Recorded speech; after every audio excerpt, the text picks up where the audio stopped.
folks, welcome back to the Morocco channel. This is Talented Morocco Worldwide with your host, Hurricane H. New day, new show, new guest, great topic we're going to talk about. And of course, the Morocco channel is the first Moroccan channel for the Moroccans of the world and anyone who has interest in Morocco to highlight Moroccans and their talent, and they are all over the world and they contribute everywhere. And we'd like to bring that and also to bring you in Morocco a closer look at, things that you might or might not know how things work around the world.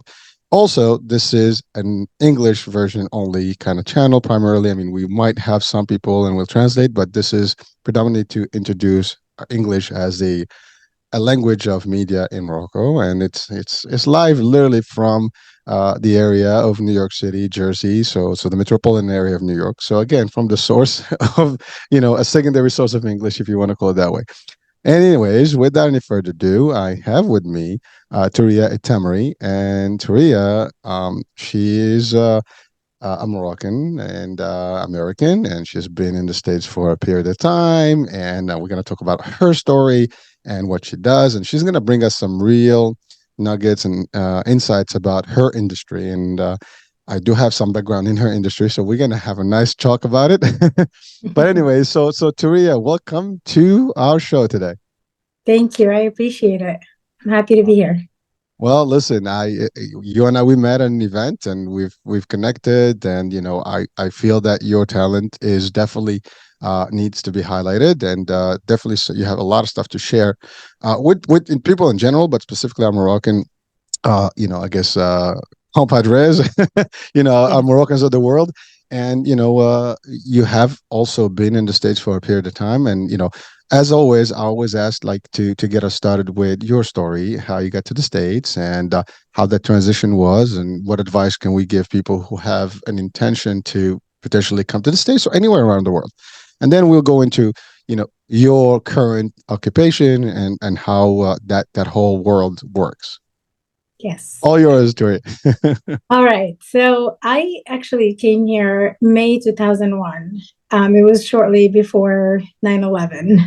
So it was Tough I, time.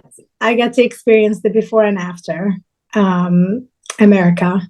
But when I had just finished my second year of college, when I got accepted to Metro State in Colorado.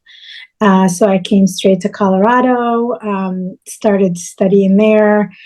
It wasn't an easy adjustment. Thankfully, I did have some family friends that lived there, hence why I chose Colorado, who were able to help me integrate a little bit, find connections, and so forth. So I think that's very important for us to go where there is somebody that could give us some direction. And kind of facilitate the connection, I think. And I'll talk about this while I'm talking about myself, just because I see this every day in my line of business. I think it's very important for Moroccans that are coming to secure lodging and secure connections before coming, and not just think that they're going to be able to make it right off the bat, especially with all the challenges. Regardless, I started at Metro State, and then from there to UCD. I worked at a restaurant while doing all of this. I worked the evening shift, so it was very challenging. But we made it work. I found a girl that was also here by herself, so we connected. We lived together, and then I just found a wonderful community in Colorado, Syrian and Turkish community that literally took me like I was their own. They treated me like a daughter, like a sister. And I think that the challenge was huge, but that made my life easier, just knowing that I have a community to back me up. Unfortunately, there wasn't a big Moroccan community in Colorado when I came. There were a few, which, did everything they could to help each other. But the community was really, really small, so it wasn't much, to rely on. And then in 2012, I met my now husband and moved to New Jersey, and I made a life here. After college, I worked at I worked in sales, in credit card processing. I mainly had, I think it was fortunate for me that I was able to speak French and Arabic. So I took hold of the Canada market um, in my company. It was a huge market in there. So they really needed somebody that I think the Arabic helped as well because a lot of the vendors and a lot of the merchants over there spoke Arabic. So for me, it was just seamless. I was able to take that entire market and then they added the East Coast to it. So I became the VP of sales for Eastern US and Canada. And at some point it was all of Canada and Eastern US. So it was a huge opportunity for me. And I think the language skills is what opened it up. Obviously, you have to have the people skills, you have to have the sales endurance and know-how, but I think the language is what really did it for me. I did that for quite a bit until I came here to New Jersey. I continued that for a little bit, but then having kids, it's, you just have to choose your priorities as a woman. Am I really going to nail down my career and go after that? Or am I going to give the kids, more time, stay at home, take care of them? So my husband and I made the choice for me to stay home at that time and just take care of the kids. In the meantime, I'm not the person to just sit and do nothing. So I took on a new challenge. I learned baking. I started to do cakes, fondant cakes. I still have my Instagram page named after my firstborn, Jenna's Cakes. So it was a really good thing to do while I'm sitting at home watching kids. It just gave me an outlet to be artistic, to be creative, to bring in some money. I started with making small smash cakes to making 5-tier, 6-tier, 7-tier wedding cakes that demanded a lot of time, a lot of work, and cost a lot of money. So I think I just made the best out of it at the time, just getting my me time doing creative things. After that, I opened a restaurant. In the meantime, I started to do real estate on the commercial side for the franchisors, just helping finding locations, negotiating with landlords, etc. And that's just really what caught me into real estate. I opened the restaurant at the wrong time. It was COVID. It was we opened in October. COVID hit in March, so it was very challenging. Not to give that experience up for anything because I learned so much. It was costly, it was challenging, but the knowledge that you gain from going through that process is immense. So I don't regret it at all. We continued on through, I think August 2021 is when we closed, and that's when I think January 2021 is when I really laser focused on real estate and started to take in residential as well. And it's just real estate is just such a good combiner of many things. You have to have skills, people skills, you have to have customer service skills, sales skills, and you just have to be that emotional support because this is an emotional decision for most people. Yet it's one of the biggest financial decisions they're going to make in their life. So you just have to be that balance between the two. And I think that's where I found my niche. That's where I feel like I wake up every day feeling like I make a difference in people's lives. And here we are. That's what I'm doing now. Well, that's a 22 years, 20 plus years of history in less than 15 minutes. So, Yeah. and it's a lot of stuff in there. So let me break it down a little bit because there's so much stuff that you've covered in that, in these short minutes here. And I think a lot of people, can benefit from the things that you stated there, and we can, expand on a few of them. One, you came to the States and you were in college. the university, whatever they refer to as college in Morocco. For some people, may Yeah. they may think you're still in mid school. So college obviously is the university level, the associate degree, or like the first 2 years, or premier cycle as we call it in premier cycle, deuxième cycle. That depends. So, anyways, for the Moroccans, that was just to clarify.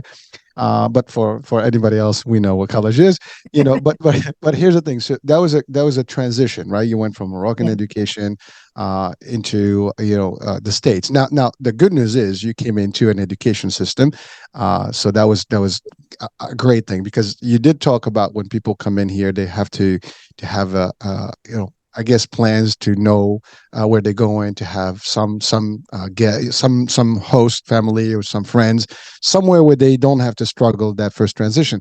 And in your case, I mean, you come to college. I mean, same thing with me. I came in to work in Disney, so I had all that stuff pre-done for me in a way. A Mhm. lot easier, but not everybody has it that easy. And even for you, when you go to college, you have to, it's not like, it's a job where they're going to set you up. You got to figure these things on your own. So a Right. lot of people need to understand, if you're planning, if you're not coming in, even sometimes when you come with a job, you might get a job, but they don't give you everything else. Now, again, very few opportunities give you the lodging and the transportation to get in and stuff, and give you that first start. But it changes from one person. A lot of people come to the States through lottery, and that still Yeah. exists every year. You can actually, anyone from Morocco, you can apply still. Morocco is one of the countries that are benefiting from the DV lottery annually, and so Mhm. you can do that. But if you did that, you have to plan correctly. So let's make sure we have that, in play. Now, unfortunately, you came in probably one of the worst historic moments of the states. Probably one of the biggest tragedies since Pearl Harbor, which was 9/11. And again, being of Arabic, Islamic, faith, that's always a challenge. And again, for people that are new to the states, from Morocco, from anywhere in the world, they might not feel the same brunt that we had then. Although today, I mean, there's some stuff that's going on around the world that you can still feel some animosity, and some Yeah. things that can, depend because of your name, because of, where you belong and your heritage and these things. So without going political, but it is almost happening again now, but it's a Yeah. little different angle, because it's not really, it's just a partial, event, if you want to call it, where people are still being Correct. you know, in between decisions on where the likes, are going to be, whether they like one party versus the other. So it's happening. And I'm referring to what's going on in the Middle East right now. But Yeah. but but but in 9/11, it was just a big blunt, tragedy that everybody, kind of suffered from. And of course, the first community that suffered through it was anybody with a Muslim or Arabic name.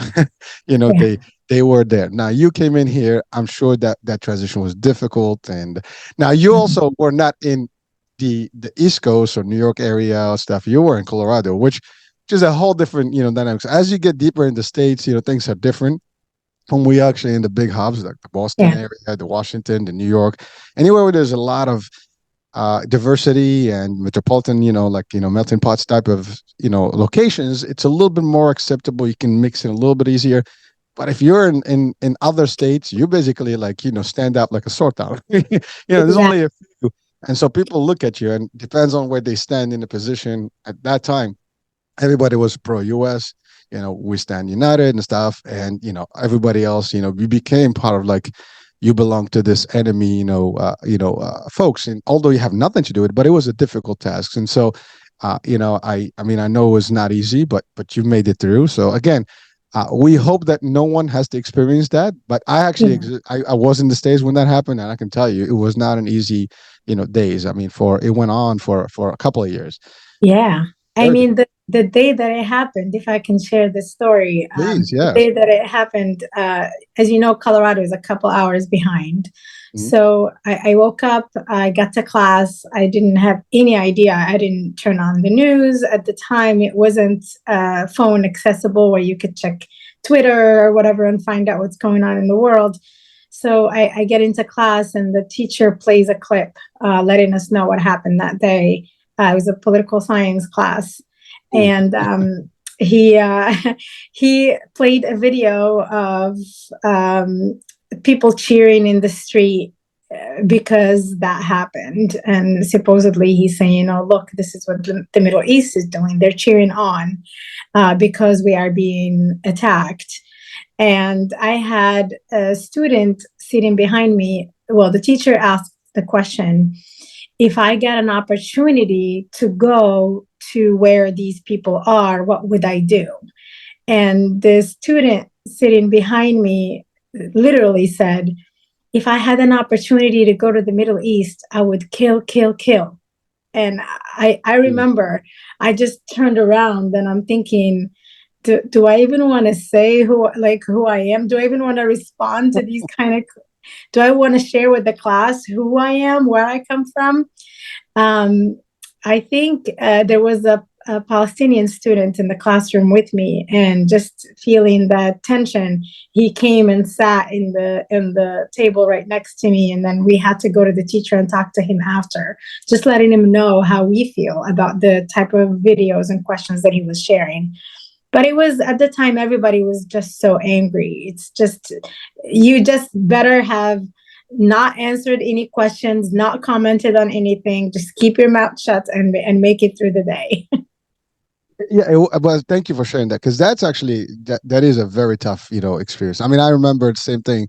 I mean, I turned the TV on, and my partner at the time. It's funny because we owned a real estate school at the time, and so Yeah. he calls me, and we, he says, look at the TV. So I'm looking at the event. I see the first plane, and then as you watch that first, think you see the second hit, and that's it. I mean, your face just drops because Yeah. this is going to be rough, and then you go in the streets. It was, by the way, I lived on Staten Island, so at that 3 days we were on lockdown. Staten Island was, there were supposedly reports of some people that looked like Wow. they were, part of this plot, and so they closed the island. Can go anywhere.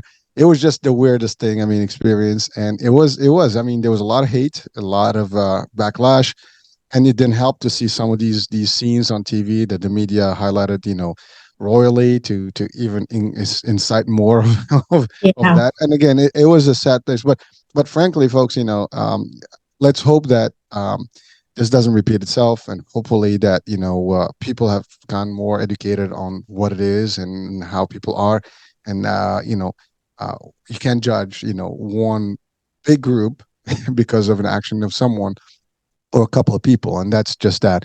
But so thank you for sharing that transition, but because that's like a very difficult moment for someone to come in, and most people come in between these big events, and there is nothing. You come in, there's a war going on. Also, even immigration becomes very difficult, and the process becomes difficult, and the actual investigative stuff, where they do the background checks, everything becomes more difficult when you have Mhm. serious event like that. So, and by the way, a lot of people did not even get renewed their visas, for as a student Yeah. after that. That was another thing that happened right there. People could not get their visas, renewed, and a lot of students had to leave.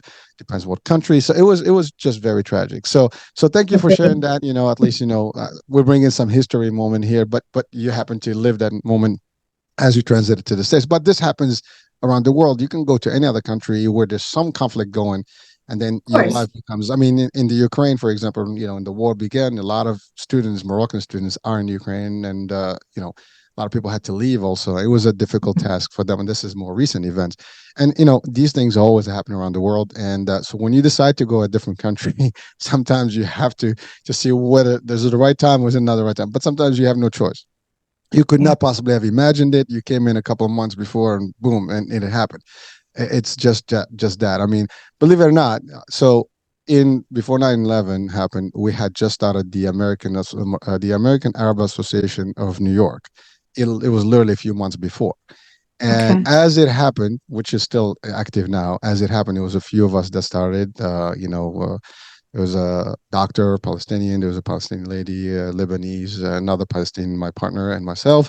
And we started it. And then when we did, it happened about 6 months before. So we were literally participating in a lot of the mitigation and things like that, working with Mhm. NYPD at the time with the elected officials, doing visuals, doing stuff to try to, educate and get people more like tighter. But it was a very difficult time, and I can tell you, a lot of people got together to make it, to try to make it as, but it was really lingering. So, anyways, that's not what we're here today about. But so now it's not, no, now you lived in Colorado, as you said, the Yeah, community was very limited. So that's the other thing. Being in an area where there is no community, sometimes is for you, sometimes is against you. It makes it a lot easier to transit into a community, but that can make you also lazy. And let me say that, because when you come into a community where your language is is there, your I guess everything is easy, you can find a job, here and there, that you can make things. Sometimes it makes you so comfortable that you don't do more. You just, right, you stay in that, that pot, and you get stuck in that circle. In your case, you finished your school and you got a career path, which by the way, I mean, credit card companies are huge. They're still hard. They will always be. And you found a way, and by the way, you're talking about credit card processing, yeah, which by the way, I have a pet beef with that today, because not with the credit card companies, but with the businesses that are taking advantage of it. And I'm referring to, now they've always charged fees for any business. If you had a business, you had a credit card terminal, there were fees for transactions. But right, all of a sudden, after COVID, those transactions have become, the consumers, burden now. Everybody has to pay those if you pay with credit card versus if you pay with cash. And it's that's a whole different topic. We can yeah, that's my rant. yeah. That's merchants passing it on to consumers because it became too much at some point. Well, Yeah, I think the rate is the same. I don't think that changed much, but really, it's just this just got savvier. So why do I have to pay it? But I would also say this: what happened to business expense? I mean, plus it's not like they didn't increase the prices, right? I mean, everything increased. So yeah, yeah, you have to give in once. So again, restaurants people out there, I mean, this is not new. I mean, it's always been there. Anybody that had a business and used a credit card terminal had to pay fees. You were processing those. yeah, You run the department that did that, and this is for years. And so COVID happened only 3 years ago. So this whole thing where we have to pay for them is really just an asset that these businesses, merchants, as you said, taking advantage yeah, of it, just moving it to the consumer, but it's adding more on the consumers. And I can guarantee you, folks, if you're watching, if you own a business right now, you probably have less frequency or less redundancy, of one family member to come to you because they might not want to pay those extra fees as much as they did, they didn't before. So again, I'm just saying, but that's my personal view on what that looks like, since we talked about credit cards. Now in Morocco, it's still the same, I think, right? The yeah. are still there, and there's a transaction for that. And it's not everywhere. I noticed it more in the East Coast is where it's passed on to consumers, whether it be gas stations. When I first came to New Jersey and I was in the credit card processing industry, and I had never seen that before in 2012. Um, Seeing that in certain states it was illegal to do that, to charge two different prices. Well, I think it is. I mean, listen, I mean, it's the cost of doing business. I mean, you have to Yeah, have credit. If you want to take credit cards, you're going to have to pay for them. And correct. I mean, if you have PayPal, you pay for it, right? Yeah, Similarly, it's a transaction. Now, by you putting that on the credit card, on the receipt, for someone else to pay for it, yet you're actually charging, the price, of your goods and services and order meals, right. whatever. It's already, I mean, you went, and here's the thing. I mean, and this is just specifically for the restaurants. I noticed that the meals have gone, the portions are smaller and the prices are higher and more fees. And you got all these extra charges now that you get from everywhere, and everybody's trying to make up for the losses in during the pandemic. But frankly, folks, you gotta do something about this. Yeah, As a it's consumer, it doesn't make sense. yeah, having been in every side of this, I was a restaurant owner, I was in credit card processing, and I am a consumer. I can tell you that it just from every side that you look at it, you can find justification. Of course, I The get it. Yeah, the cost of doing business for restaurants, especially. I mean, I'm not talking about the other businesses, but restaurants, especially, is immense from labor to cost of goods to it has become unbearable. And I think at some point restaurants are going to be just a commodity at some point because it just seems like it's not sustainable. It's not going to be sustainable in the future at all. Well, again, especially if you're right. I mean, everything is expensive, and more people, and even the quality of the food. I mean, the whether Yeah, it's healthy. I mean, there's more sodium, more stuff. Some people will prefer now to save money and just eat home, and there's all kind of discussion. But you're right. It is a difficult business. Yeah. There's no doubt. I mean, we love our restaurants overall. I mean, we do get enjoy, a little meal with the family. You want to get out. You're tired sometimes from eating home, so it has a flavor. It makes sense. But you're right. If the cost is, and everything is about cost, and you have the best experience because you were literally as a consumer, you own the restaurant, and you were on the credit card, so you know it from different angles. And Yeah, and you said it perfectly. yeah, I mean, it's funny because you had some clients that would say, or some customers that would say, do you guys use plastic stuff? Because I won't support a restaurant. They use plastic stuff. But they don't understand that switching completely to recyclables is very expensive. Just the price of straws is going to go from 5 cents a straw to maybe about 18 cents a straw. Just a simple thing that, and here are consumers that are now environmentally friendly, which I do support wholeheartedly, but they are going to penalize a restaurant for something, but then they don't want to contribute to the cost of that thing. So it just becomes kind of like a two-sided thing, which, it's very interesting. Well, thank you for our Moroccan audiences. Just to be clear, because I'm not sure how close are we in Morocco compared to the States when it comes to this eco-friendly kind of things. I mean, here there's like paper straws. Although there have been studies to show that these are not as the safest as they thought. We have the paper bags, we have the different things.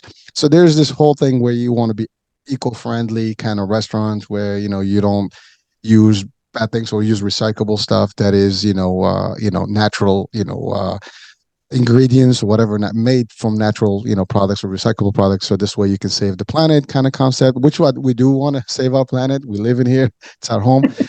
But so just to clarify for our Moroccans, I mean, if because we still use, I tell you one thing, in Morocco I've seen this, they give you coffee cups on these what do you call them, the rest areas, in a plastic cup. I mean, I've never seen coffee in a plastic cup, but I've seen Yeah. it in some of those areas, which is, I was like, what? Why would you give a plastic cup for a hot drink? I mean, the plastic will just melt to the top, and it did.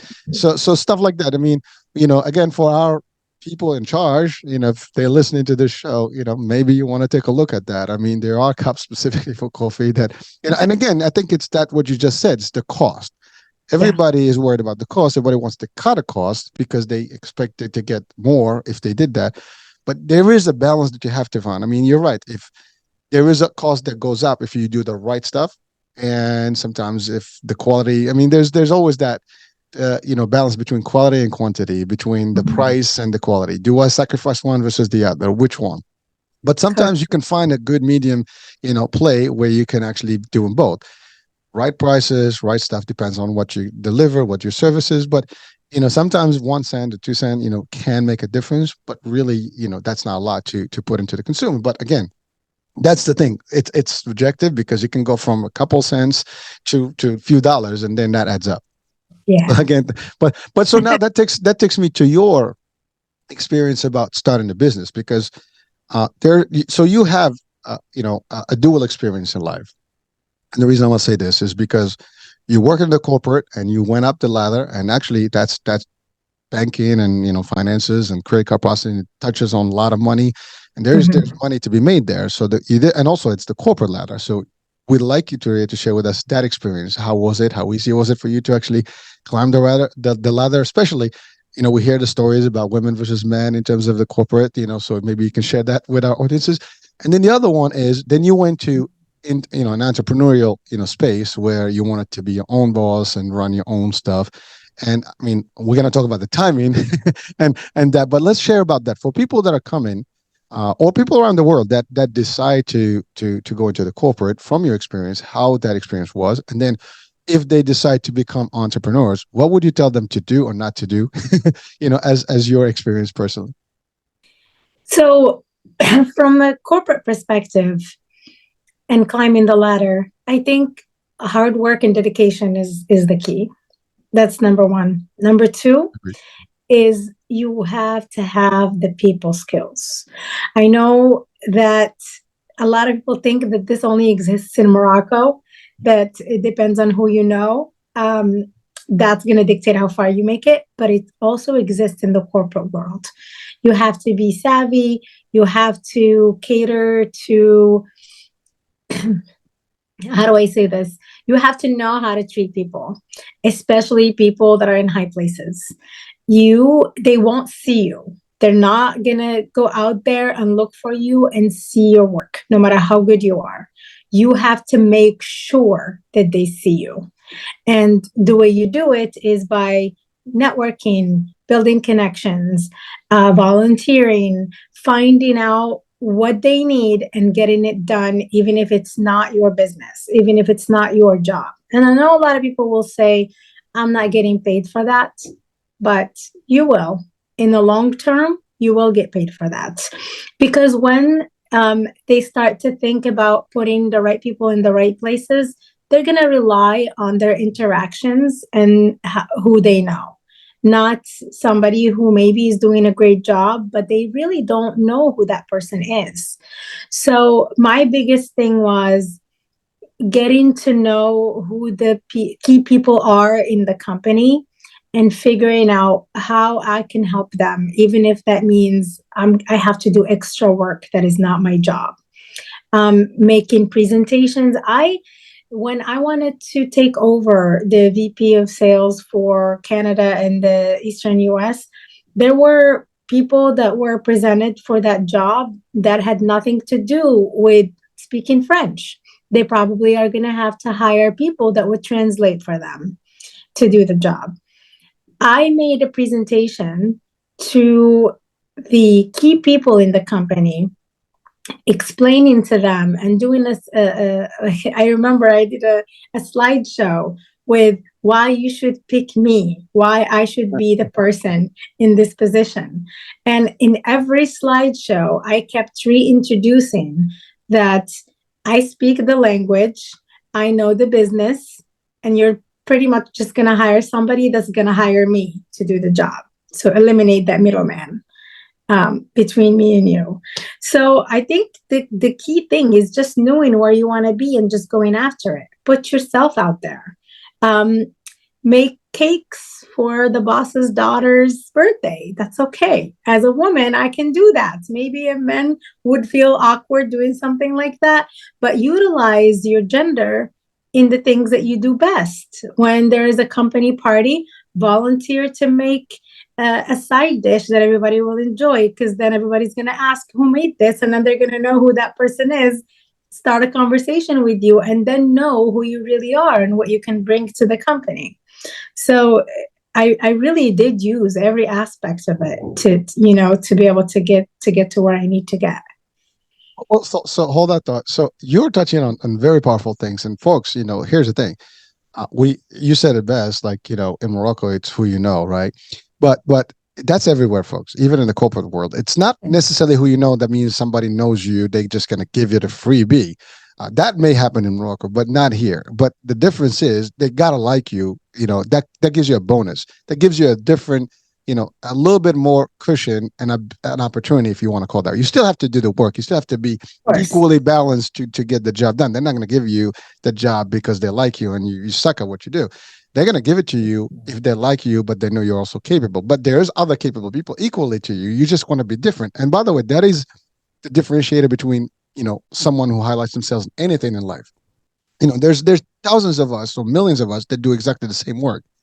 What makes one versus the other better is how you highlight yourself. And you said key points, volunteer, do more. And by the way, I can relate to you. So in my career, I mean, in 30 years, I've been in the insurance space, and my first job in the insurance, literally, it was my first day. And there was an event. They called me to the event. And the president of the company was there that day. And I got lucky because she happened to be working in Morocco for years back. She was volunteering, in a particular program in Morocco. So she kind of related to. She loved the Moroccan culture, but she didn't know I was Moroccan at the time. So I was just actually working, and I was like, this is my first, and that's always me. When I was in Disney, I was really happening, right, and making things happen. And same concept. So I'm walking the crowds, talking to people, engaging and stuff.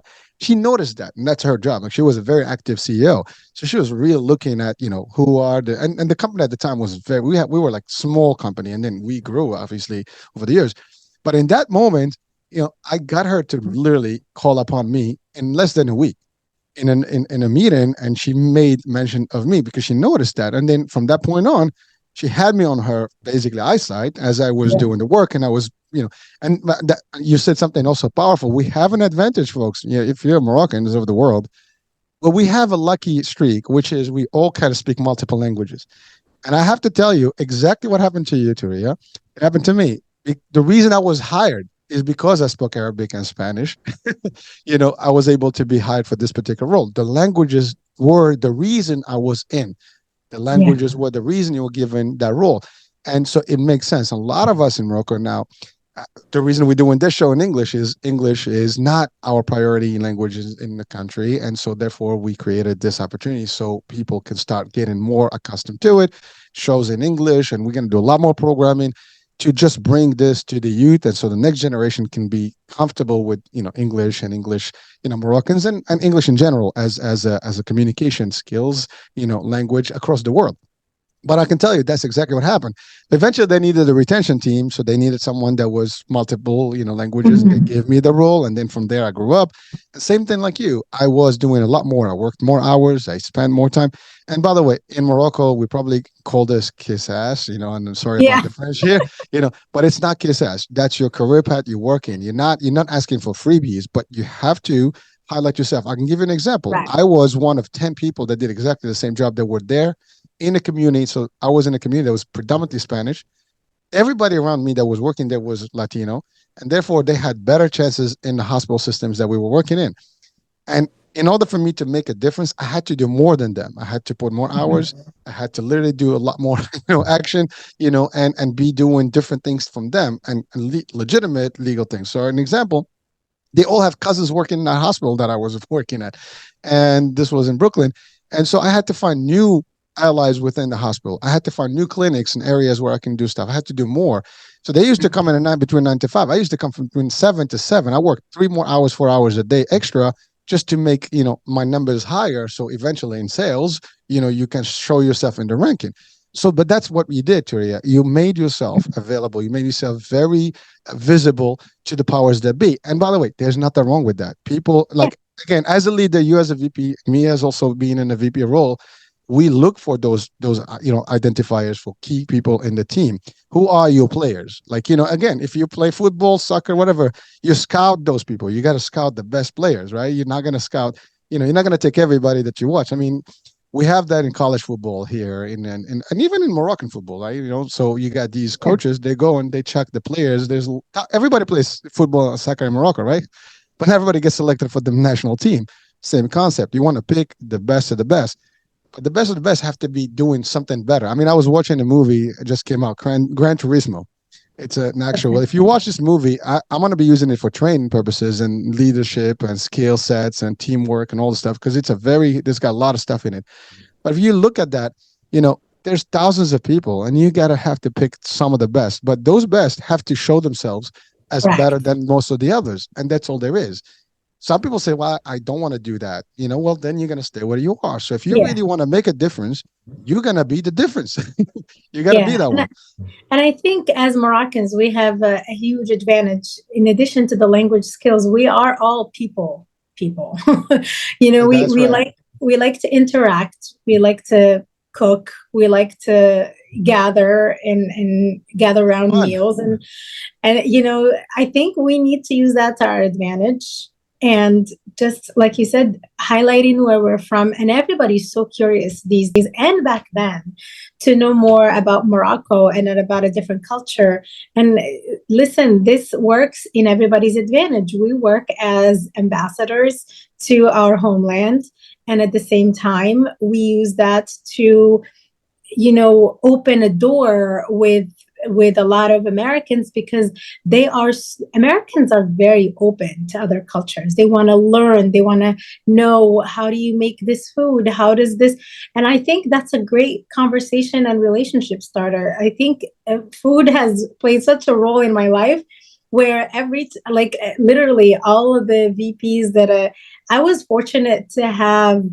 The senior team was 80% women in the company that I was in. So it was just really fantastic to connect with all of these people and use my background, where I come from, as a key component in connecting with them.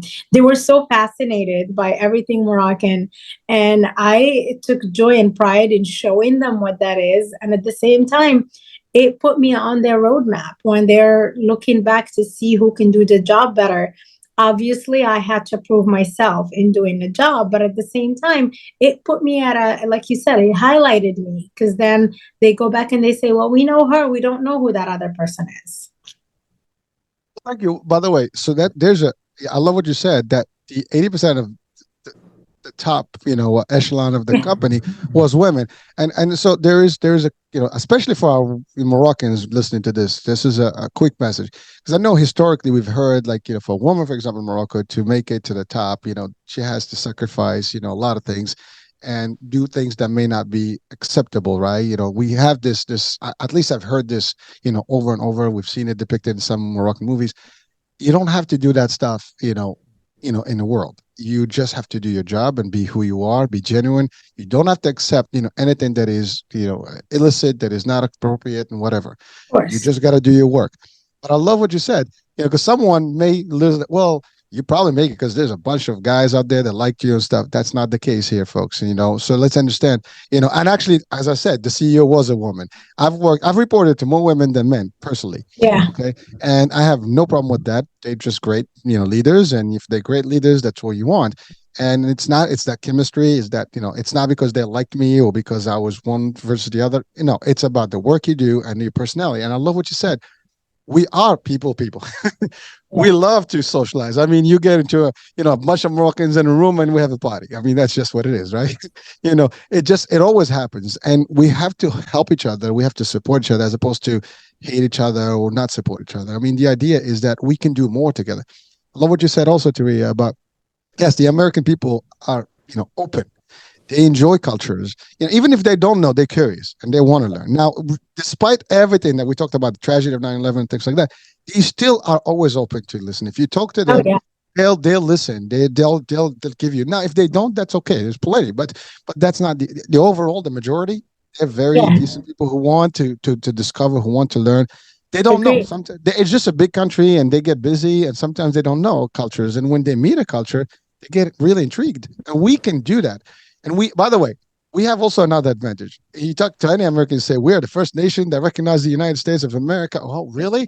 And you can start right there. I mean, you have something to work, for us here. But this is also across the globe, not, I mean, anywhere in the world. If you have Moroccans, I mean, listen, I can say we have some elements of the Moroccan, community around the world that may not give us the best picture, but we have the other majority of Moroccans that do give us the best picture in the world. I mean, look, we just had a great World Cup. Now we're going to host one. So our teams are doing a great, terrific job every day. They're conquering different sports and stuff. And we have this whole platform. The idea of the Morocco channel is to create an opportunity to highlight, talent around the world. And talent varies in scale, but we have a lot of people that are doing great things, around the world that nobody knows about. And I mean, yes, we have Moroccan televisions, but that's okay. They highlight the actual stars, the people that made it to the spotlight. But there's a lot of people that are not on the spotlight, but yet they're doing contributions around the world. And maybe we can give an opportunity for those folks to be there. But the idea is we have talent everywhere, we have abilities, and we can do and deliver. So Taria, now was thank you, by the way, about that whole thing about Yeah. the corporate piece, because that's important. But then now you decided and you to make a sacrifice. And let me say this, because as a mother, you have decisions to make about children. Now, some people say, well, did you succumb to your husband and he decided? Because, and again, I'm just addressing some of the Yeah. mentality that may be out there, like, watching the show, and they may say, like, well, yeah, you gave up your career because you wanted to follow a man or decision of man. It's not the case, folks. At least not in my world.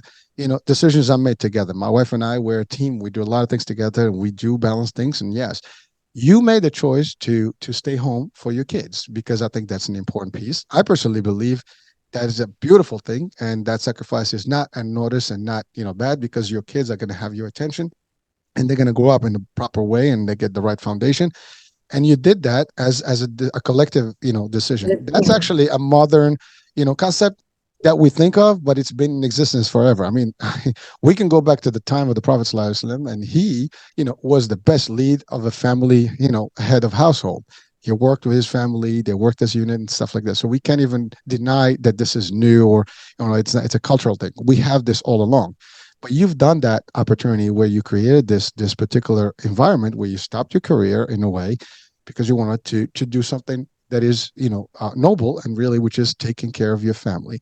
So again, can you share with us that with with our audiences, because for the women out there and the men out there, if this is a question mark that you might have, like, oh my god, do we go to career, how do I do it? I mean, there are choices to be made, right? You made the one that made sense for you and your family. So was Yeah. that a difficult choice, or was it an easy No, decision? actually, it wasn't. I think at the end of the day, you have to figure out where your priorities are. I think once you decide that you want to have a family, you want to raise a family, you want to have kids, you have to start prioritizing. And when my husband and I sat down and we talked about this, we realized our priority is going to be the kids. And for me to, and I'm not saying that this is wrong or judging anybody that does this, but for me to have a newborn in the daycare 9 hours a day, it just, I couldn't wrap my head around it. I was fortunate enough that my husband is able to be the support for our family financially, and that I'm able to do this, because let's recognize that not a lot of couples can do this. Maybe financially they're not able to. We were able to do it, alhamdulillah. We decided that I would do more in the household, giving up my career, because I am not the person that is bound to one career. I can find other things to do from home, and just having that ability, the decision was made that I would be the one to stay home to do this.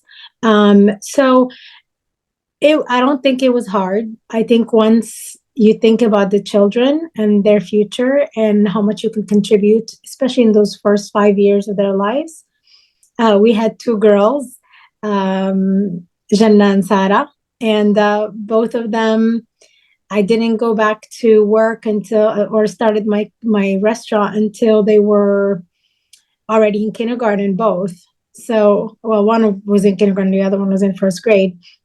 So it worked out.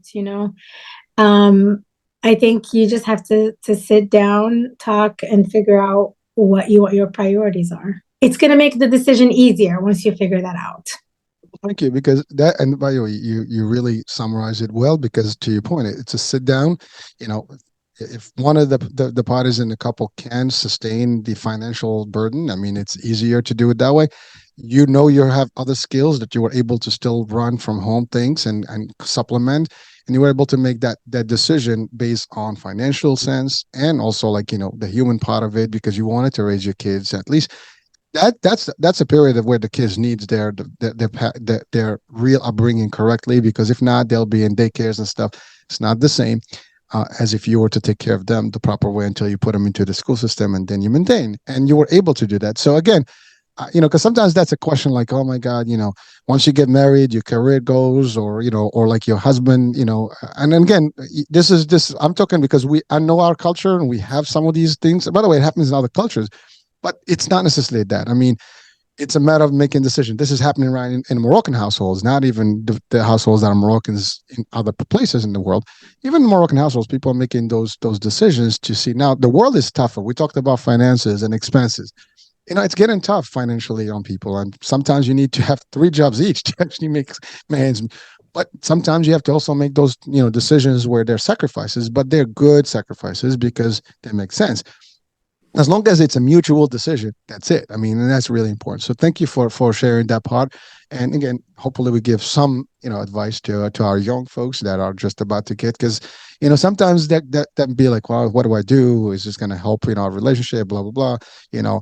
I can't give up my career. No one's going to give up their career. I mean, I know today, if you wanted to go back, you can rebuild your career at any given time. You already have the time. You already have the ranking. It's like riding a bike. You can go back into any industry and be able to do this. And that's the other thing. When you have skills, those skills are with you at all times.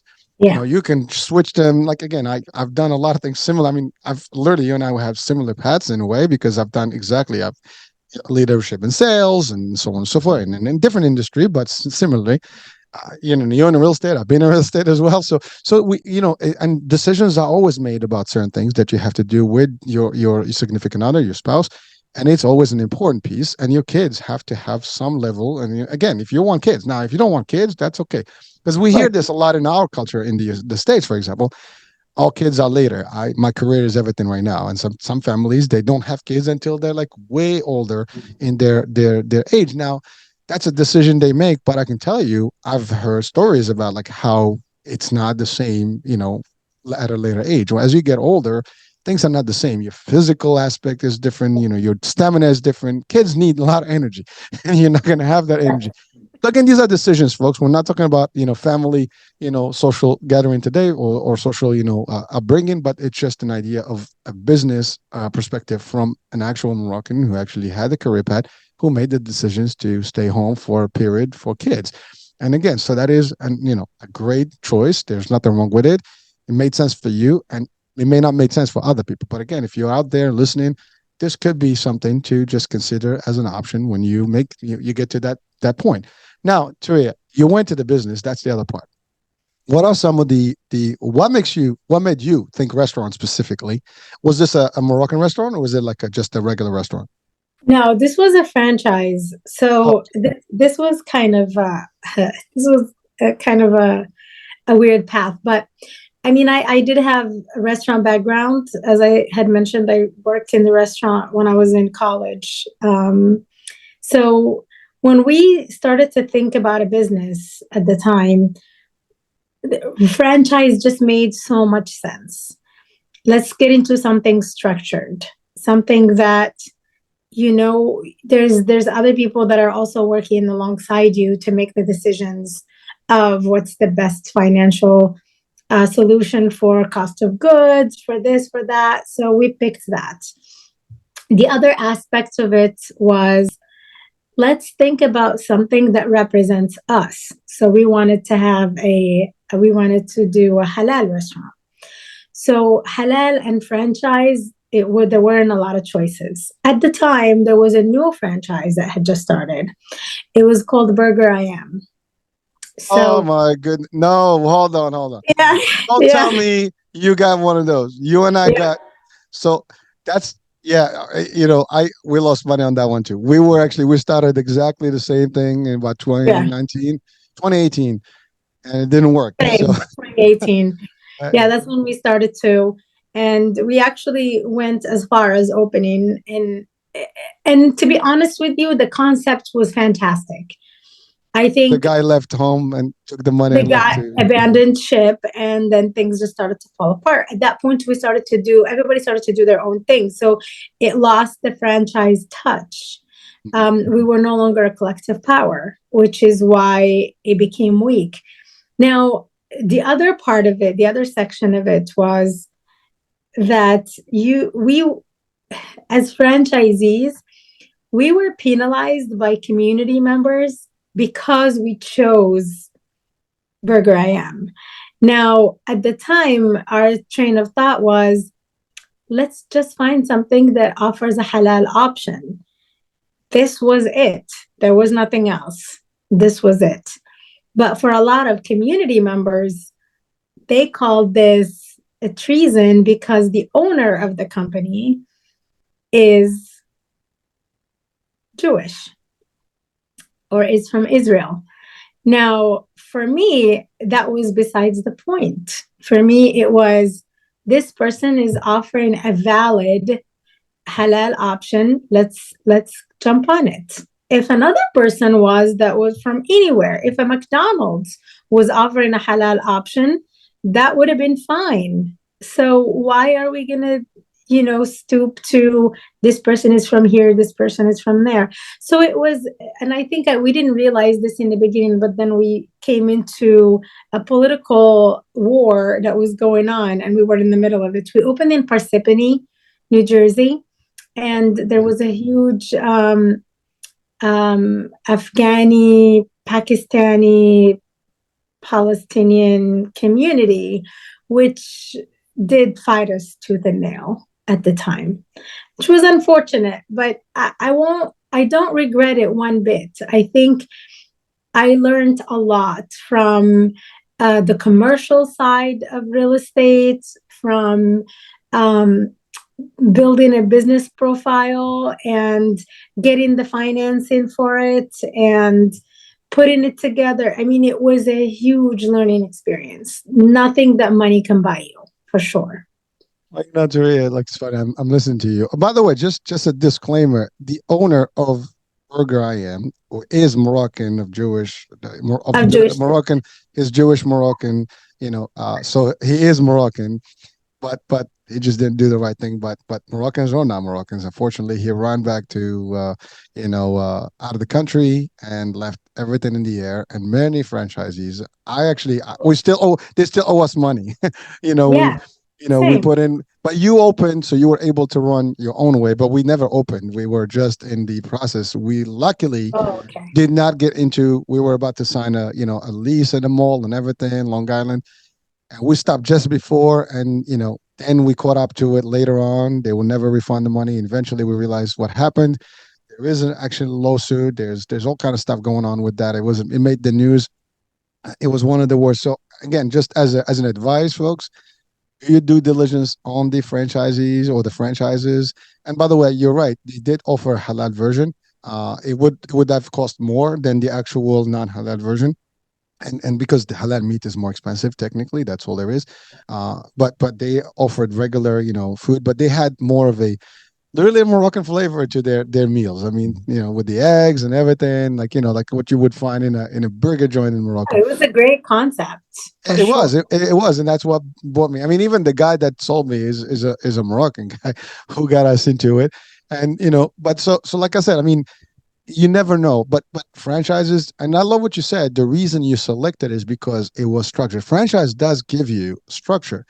Now there are caveats on franchises, and I've actually explored others. We've had other opportunities to work with franchises in the fitness world, for example. I mean, you're locked into contracts, you're locked into the services, you're locked into what they give you. You cannot do your own thing, so it's very. You have to accept the franchise for what it is, and it's a commitment. It does cost you not just to buy in the franchise, is also like the cost of whatever you build. Build You up. build up, yeah, the build up and everything is gonna be there. Now you already went like again, you probably got worse than we had it because you went all the way through, and then you face the reality that you're on your own. So that was another thing. I mean, I know there are a few more left actually. They still have them Yeah, out there, yeah. the ones that were And first. had it not been for COVID, we probably would still have been going. I mean, it wasn't bad. The business of it, the concept was really good.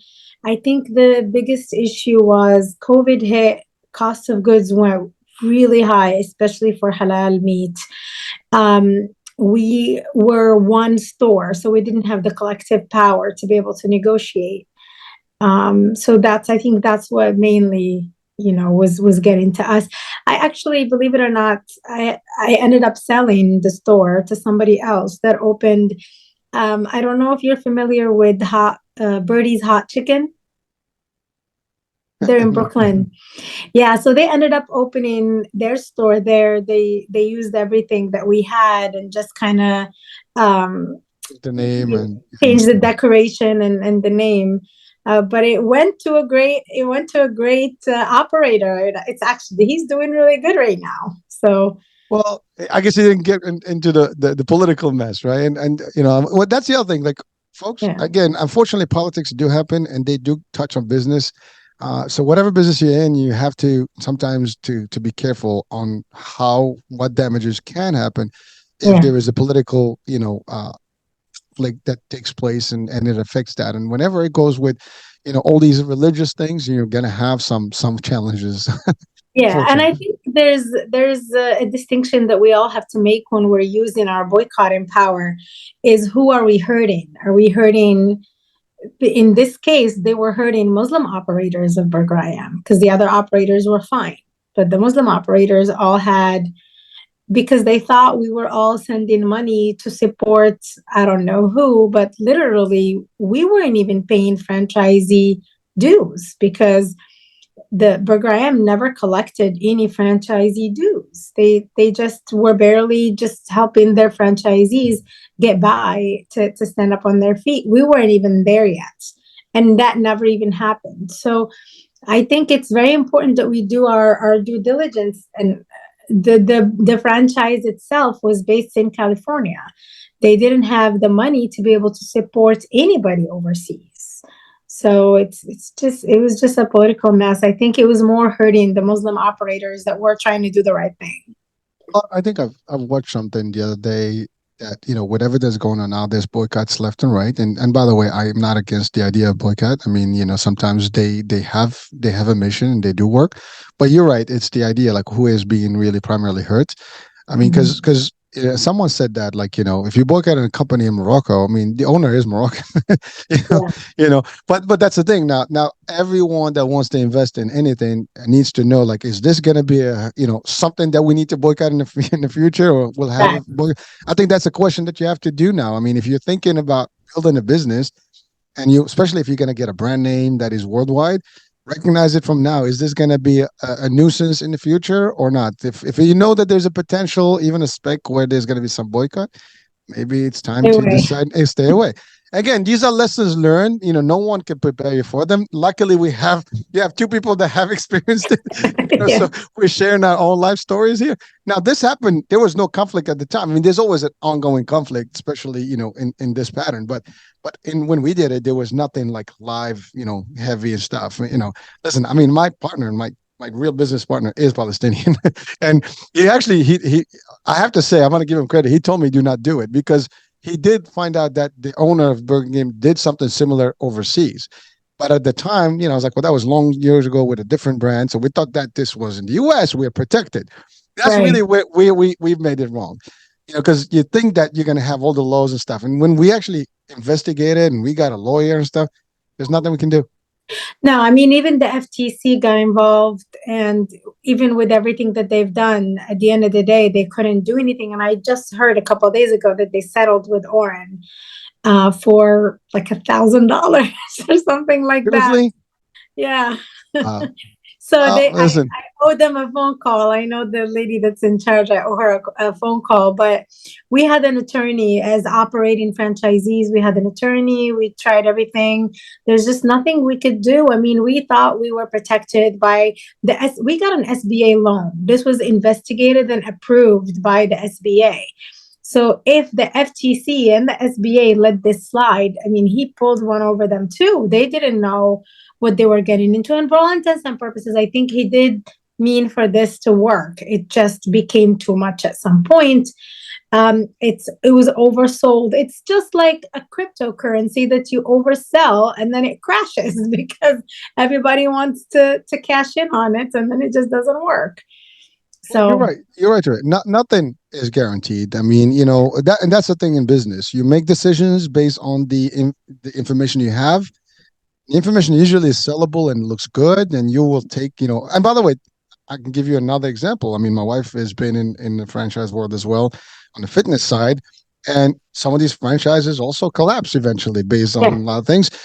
Sometimes some of these, especially the new franchises, what they do is they build a concept, it works for a couple of years, they make it franchise. They get a lot of people that are interested because it kind of sells the idea of like, hey, this is a cookie cutter ready to go. Boom, you place, you go, you open the doors, you have, and we have the support. But then you find out it's not really what really was expected up front, and then you wind up struggling. I mean, a good example in her case, one of the franchisees that are similar, like because they used to have like a collective in Jersey, and one mhm. of the people lost all their money, and he actually died out of Wow. because they lost everything they had, and this person, I guess, that affected them physically, and eventually they collapsed. That gets to that point. So folks, again, this is a worldwide show. Doesn't Right. matter what business you're in, you got to do your due diligence. I mean, it's a hit and miss. If you start your own, it's still going to be a tough one. You get a Yeah. franchise, it's still, I mean, you get a franchise that's been like maybe for a few decades, you get lucky, but those are expensive. I mean, if you have, let's call it Dunkin' Donuts, for example, those are like, everywhere in the States. I mean, Jersey, they're like every 3 blocks Yeah. you can find one. it costs a lot of money to get into them. But if you had them 20 years ago, and I remember in the 90s, you can get one for almost nothing. Now, at Yeah. the time, I was stupid. I didn't think about it. I should have done one of those then, and I'd be like, very rich at this point, but it didn't work. But you never know. See, again, that's the thing. Every single person, every one of you watching and listening, here in Morocco, somewhere in the world, you want to, bring an opportunity to the country. And that's the other thing. Even bringing something to the country, you don't know if it's going to work, is it not going to work? How is it going to work for you? Do you have the right potential? Do you have the right, I guess, power, to back you in Morocco, for example, to bring in, a franchise to Morocco is not just you. There's going to be some powerful people that need to be part of it, in terms of getting you in the process and the approvals and stuff, because that's how it works. You can't just bring in something to compete in the country without having someone that has some, real solid, and we've tried. It's not easy. So there's all that. So Trey, thank you for sharing this. And I didn't know about this. So it's funny that we both went into the same franchise at the same time. That's what are Yeah. the odds, right? But There so you so so now COVID happened. The business didn't work well. And by the way, even to your point, COVID happened, so it kind of killed a lot of the businesses. Especially if you were not strong enough, you wouldn't have resisted it. And so correct. that's done. Now you went into a different career, and it is a career that is very lucrative, also up and down depending on the seasons, depending on the time. Now believe it or not, I started in real estate in '96. I got my license in '96, and it's funny. We bought the school that we actually took our class, a year later, and this was in Brooklyn and Bay Ridge, and we've had that school until last year. It got closed. But for all these years, we had the school. I'm actually a licensed instructor as well. So I mean, I know you did your course in Jersey, but we did only New York. But so I've been in that business up and down. We've invested with stuff, but real estate business can be booming. It's always going to exist. You know, I love Right. what you said earlier. Is about this is probably one of the best investments and the most investment that people are going to make, and the biggest decision for a couple or a person to actually do, because it is not cheap. It's we talk about big money, and even Right. if the house is $50,000, it's still a big decision because this is your home. There's a lot of factors that affect. Commercial real estate is one thing, residential is another.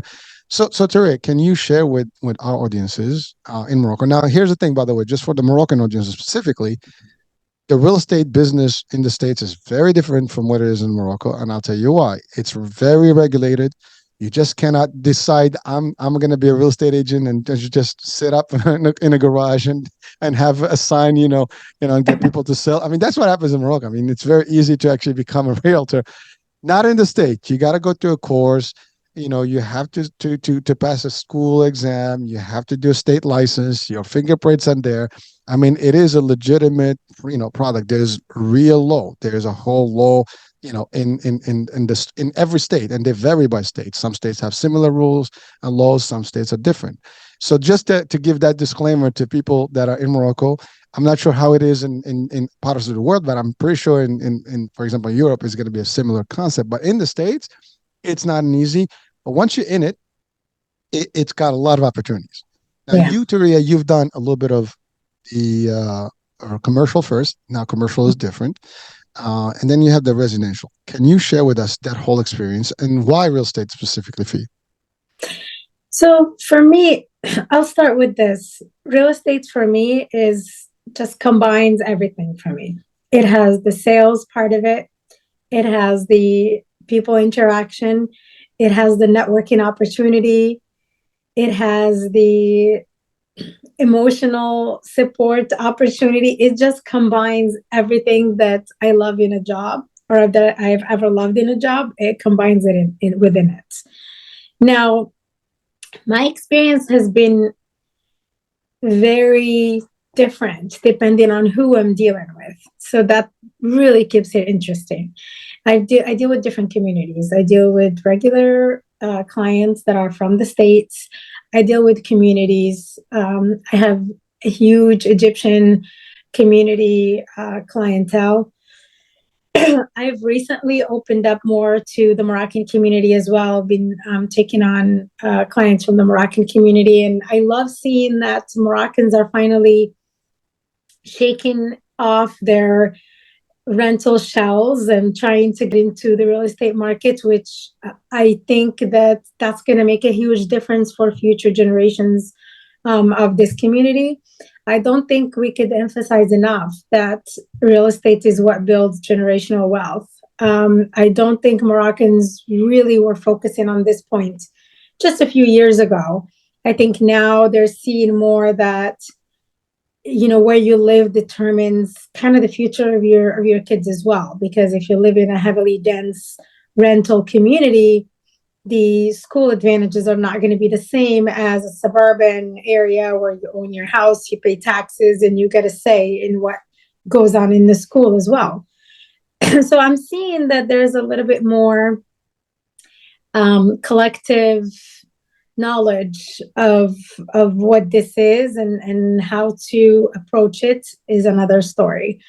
I think Moroccans are doing their best trying to figure out what's going to work best for them. But I think, and I'm sorry, I'm going into this more from a Moroccan perspective than anything else, because I think it's important to That's good. focus on the Moroccan community experience in all of this. I think we're still stuck in the mindset of, I want a cheap house. Where can I get it? And I think that Moroccans at some point have to understand why other communities are focusing more on, I want good schools. Where can I find them? I want good value of my house or good equity in the long run. Where can I find it? Yes, you're going to be paying more, but in the long run, you're going to be making more. And this is where it's challenging for me right now. It's just changing the mindset of our Moroccan community when it comes to real estate.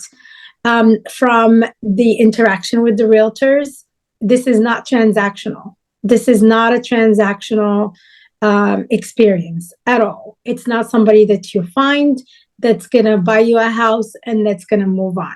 That's not going to work in the long run. You need somebody that's going to give you the emotional support and balance you with the financial aspects of things. You need somebody that's going to help you find the best fit for you in terms of location, in terms of schools, in terms of your family needs. And I think Moroccans are still more focused on the transactional part. I can tell you that my general experience with the Moroccan community has been, give me the information and then I'm going to go to another realtor to close the transaction. That's been the experience so far. And it's just, it doesn't serve them in the long run, because not just myself, but other realtors, when they see who the person is and where they're from, they're immediately thinking, I need to sign a contract with this person because they're going to use me and go find somebody else to close the transaction. So you're going to end up limiting your pool of people that can help you, whether it be lenders or realtors. So I think we need to change the collective mindset of Moroccans on how to approach the buy-in process of the transaction or the selling process. You need to do your due diligence, find out who you're dealing with, find out who that realtor is, find out which areas they serve. Because some people insisted, I went out of my way to different areas that I don't service. And I'm trying to explain to them that that's not gonna help you. You need somebody that is well-versed in that location specifically. I serve the North Jersey market. Me going with you to South Jersey, as much as I can do to help you, you're going to be at a disadvantage. You need somebody that knows every inch of the area that you're trying to buy into. But I think more so, we need to change the mindset of, let me just go to an area that is cheap, because cheap is for a reason. Why is it cheap? Is it cheap because of the surrounding area? Is it cheap because inaccessibility? Is it cheap because value is very low? What if you decide to sell in 5 or 10 years? Then are you going to make your money back? Are you going to benefit? Do you just want to buy it today for 100,000 and sell it tomorrow for 80 because you have to? Or is it somewhere where you can build wealth for your kids, which is what we're seeing today? People that have inherited homes in the last 10 years are now banking, and that's how they're making their kids wealth for the future. So sorry, That's I know I went way no, out, no, but no, no. I love it. I love it actually, and it you bring in a lot of good points and great points as a matter of fact. First of all, real estate is probably the most value that someone can have. I mean, we hear about all kind of other investments. The real estate has always been the historic investment that does pin out. Now, providing you make the right choices, the right communities, the right neighborhoods and stuff. And now again, we're talking around the world. Everybody, this can benefit from this discussion. But I want to just to the point of the Moroccans. I mean, again, this is the same in Morocco, for example. If you buy a property in a neighborhood, for example, I don't know where you're from, Touria in Morocco. Gaza. So, Kaza, so imagine if you bought a house, I don't know, in what do you call that? One of the like India, California, one of those affluent neighborhoods, if you want to call them, right? It's the same concept, right? You bought it 20 years, 30 years ago. The land was very, compared to now, super cheap. Now you can bank really some good cash in that property. Your property is worth millions. Well, same thing here, and that's value to value, land, and progression of the land, value. But I think what you stated very powerfully is, people in at least in the States, they seek blue ribbon school systems. They seek the neighborhood safety. They seek the is this neighborhood going up or going down? Is there drugs? Is there this? Is there that? Is there, you know, whenever I love what you said, if the value is so cheap, why is it cheap? Maybe the neighborhood is not safe. Maybe, it's drug invested. Maybe the schools, they're not good. Maybe, yeah, you go to suburbia, you're in the middle of nowhere, but you're paying 20,000, 15, $16,000 worth of taxes. You have at least 60% of that going to the school system, and you can go and claim and make noise. You don't have that in other places. Again, if you have kids, that's where it is. I mean, listen, you can be in the rental mentality, and rental, to a degree now is worse. Like, I mean, like I Yeah. know, for example, you can get a 2 bedroom. In New York, we get it. I mean, one studio is like now $6,000, $7,000. I don't know. I forgot the numbers are just going crazy now. Brooklyn, you can't even get a 2 bedroom, for less than $3,000, $4,000, I think, in the right neighborhood. Now, you probably can, again, you can go cheaper, but then are you safe at night? When you come in, do you have to put barriers and barricade stuff in your windows and your doors to get Yeah. in? I mean, are you in jail? No. I mean, obviously barricades and bars are for jail, right? Cells. But if you have that, that's a problem, right? Do you want to be there? No. Probably your school system is not going to be that good. So those are decisions to make. Now, you're buying a home, as they say, it's a home, not a house. It's a home. You're buying the experience of family. You're buying, where you're gonna bring your kids. You want to have that playground. You want to have that the ability to do things. You have safety. You have police patrols and things like that. So these are things, and you want a school that has a good academic level and things like that. And I love what you said. This is, by the way, not just in real estate. Unfortunately, we as a community, we need to learn to support each other more and more and more. And I think that's the thing. It's not about like talk to Taria, but I go talk to James later on. If I talk to Touria, Turia's doing the work. I mean, she's just as good as anybody else. If she's licensed, that means she's qualified to do this job. Now, I mean, maybe Touria didn't do a good job, showing me the stuff. That's also not true, because it depends what you tell Touria, right? I'm giving your name as an example, but let's think about it this way. If you want to buy a house, you also need to know what you want. you can't give people, I just want a house, in this range. You got to give them like certain specifics. What is it you want in the house? How big is the house? What area that you want. I love what you said. You work in the north of Jersey, completely different demographics, completely different neighborhoods, areas, and also price range from if you go further south in the state, it's going to be cheaper. But now you're like an hour away, 2 hours from any metropolitan area, unless you want to go to Philly, or that's another story. But so you have to know where you're doing. Is your job close by? Is your job not? All these things are decisions that you have to be aware. But we need to learn to do that. And I love what you said, that finally we're seeing more and more Moroccans acquiring properties and stuff, as opposed to just renting. Now let's face it, folks. Rent is zero. It's all money lost. You put it out there, and it's never going to give back to you. You don't have tax credits, you have nothing. If you do real estate, well, you have equity in the house, whatever you put down is there, and whatever value in the property. If you bought a house in Brooklyn, for example, back in the days, now you're in a million, you're a million mark, 2 million mark. You can cash in, talking about generational wealth. Your kids are going to be happy. A lot of The people, majority of our clients are people that have sold in Brooklyn or Queens. They bought for 300, they're at 1.4, 1.5 million now. So they're coming here to get bigger properties and to use gosh, the cash for their kids. exactly. Cash. I mean, they boom. They just you come in. Hey, no banking needed. We can close in 10 days. Done deal or less. I mean, just get the title, get all the stuff done, and you're done.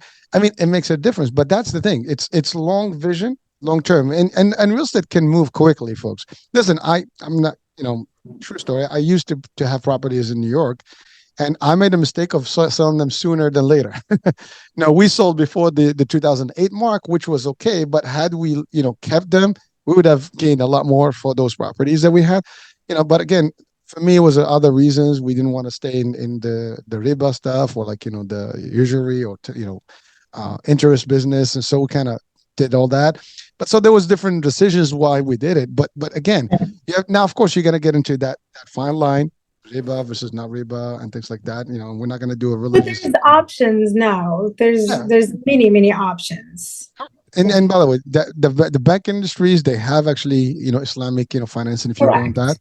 So Yeah. there is that. So there's a lot of and by the way, I did that too. I mean, we use some Islamic financing, but I'm telling you, it's a very unique approach. So I love what you said, Tori, about like the community is now. And by the way, this is not a general term. I mean, there is a percentage of the community that's been around the states long enough that they've been property owners and investors and things like that, but it's not the majority. It's not the bigger percentage. When Correct. you compare it to, for example, the Chinese community, the Italian community, the other communities, right? They're big with properties and real estate. I mean, that's what they do. They buy homes. And by the way, it's the same thing. I mean, if you think about renting a house right now, you're gonna need 2 months or 3 months, the down payment, the first month and the last month at least, right? And then if you're using an agent, you're probably paying the agent. So about Mhm. that's like if it's 4,000 or 5,000, you're looking at 20,000. You get an FHA loan like first time home buyer, you're probably going to be, in the same range of down payment. And now you have your own home, right? And again, I'm just giving some, numbers that are low, but it doesn't matter what the property range, even if it's $500,000, whatever. And although that's difficult to find these days in the right places because everything is going up. But the idea is that you're still ahead of the game. And by the way, if you're gonna rent a place for 2 or 3 bedrooms for $4 or $5,000, might as well get a house for less than that. At least you have your credits, you have your equity. That money is not lost. You can sell it and get money back. You can cash money in it. There's many things you can do. It's different, and it's a different way to do this. And by the way, I love what you said. It is an emotional decision. It is fulfilling because you do help people really build homes. I mean, one of the things it's really when you're selling homes and you see how people you can visualize with them the whole concept, where the kids are going to play and things like that. It's a warm feeling, right? And it's just a good business to be in to help people. There is plenty of growth in it as a business itself. I mean, you can become your own broker, you can have your own agents. There's a lot of things to do. But thank you for by the way, a great opportunity to network. That's how we met. Yeah, there you go. So you never know. You meet people. There's Yeah. different things. And by the way, I want to commend you because you're one of the few that I know Moroccans actually who are out there in events and doing the work. Not everybody. I mean, I know a few that are out there tabletop events, festivals, and things like that, and networking opportunities and stuff. And you know what? There's nothing wrong with that. You make it happen. It's part of the culture. It's been happening and it's happening, and it makes and you can make good money. I mean, as a realtor, there's whether you're a seller agent or a buyer's agent, you're gonna make some percentage of the commissions of that, and the bigger the properties, the bigger the chunk is. Now, it has to be consistent, right? Touria, the business is not like hit and miss. You're gonna be like, you know, uh, at least I'm gonna ask you what is the name of the game for you? I mean, I have my own way of looking at it, but for you to our audiences, what would be the best way as a realtor to thrive? Well, I think, um, uh, see, I think it depends on the person because for me, I can't take on 10, 15 clients at a time and think to myself that I did right by those clients. So you could take 10, 15 clients at a time and just kind of juggle them around and be closing transactions, and that's fine. But for me, I like to focus on certain amount of clients that I can service properly. Because let's face it, every client thinks you're only working with them. They're going to expect you to show them houses every day. They're going to send you a property. Say, can I see this tonight? So it's just really, for me, I'm a mom. I have a family to take care of. So it's important for me to set the limits and just say, this is how much I can do every month. And that's that. But I mean, you can do whatever you want with the business. If you don't have a lot of obligations and you could potentially be out all day, every day, that's fine. But half of the time, half of the business is being out there, networking, highlighting yourself, like you said, putting yourself out there as the community expert on matters. Um, and this generally works with almost all communities. I will say the Moroccan community is a little bit of an exception, but with all communities, it's generally, if you're out in their site and you're out there putting yourself out there, you're going to get the reward. It's mainly a referral business. 90% of our business is referrals.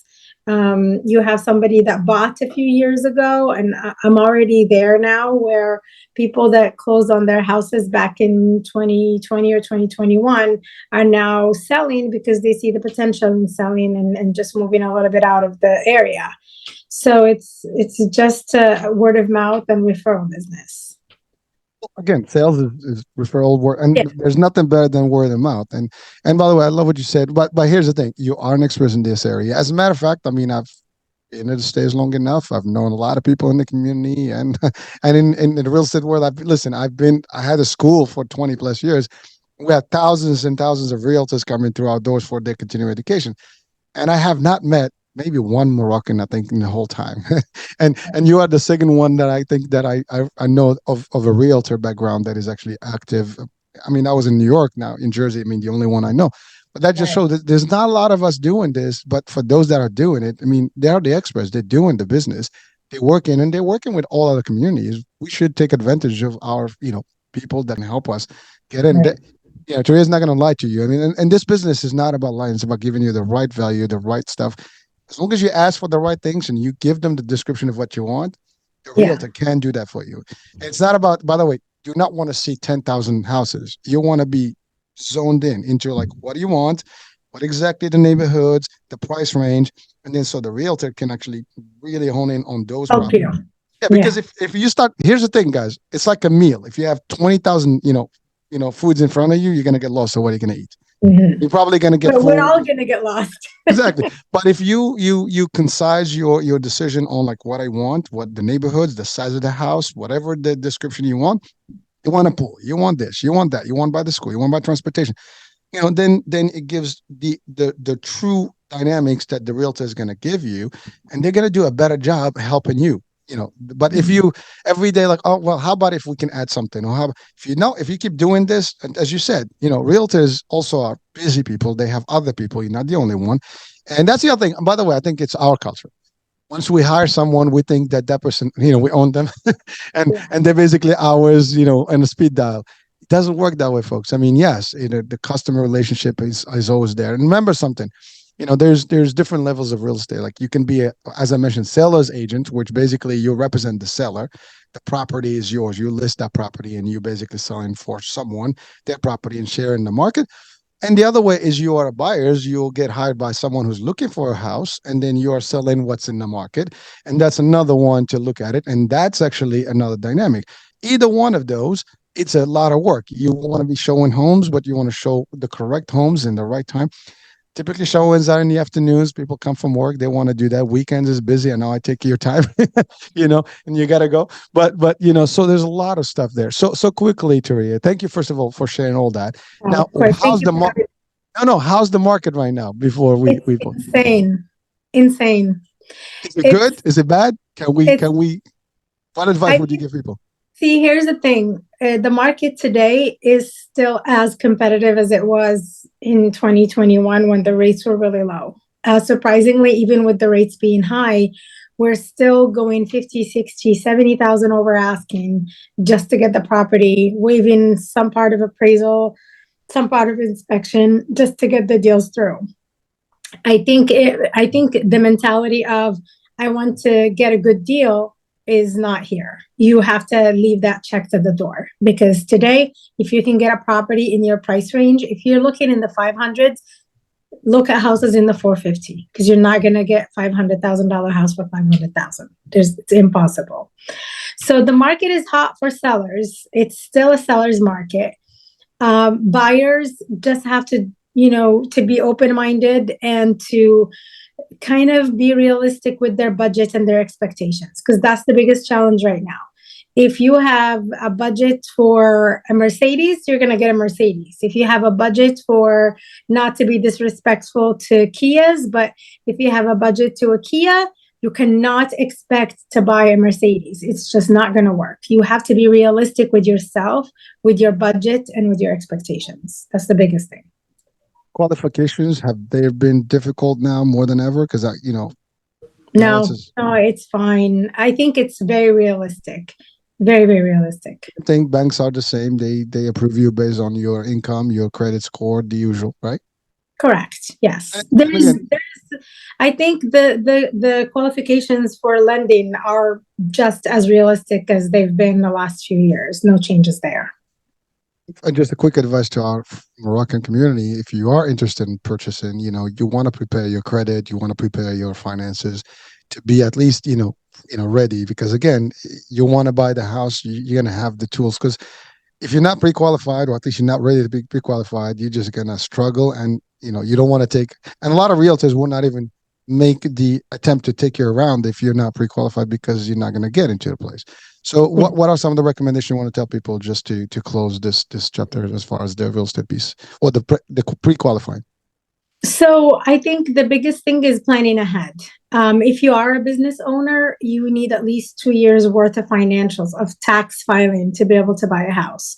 So if you are a contractor or a business owner, 1099, you start planning ahead, because the banks will not give you a loan if you don't have at least 2 years worth of history.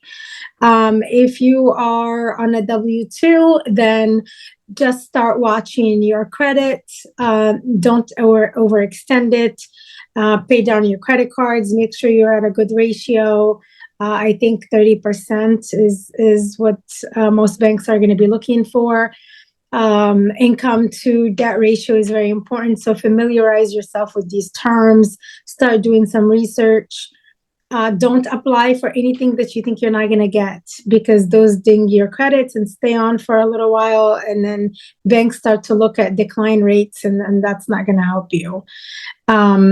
If you are doing mostly cash business, then talk to an accountant. You're going to have to start figuring out how to integrate that cash into your income.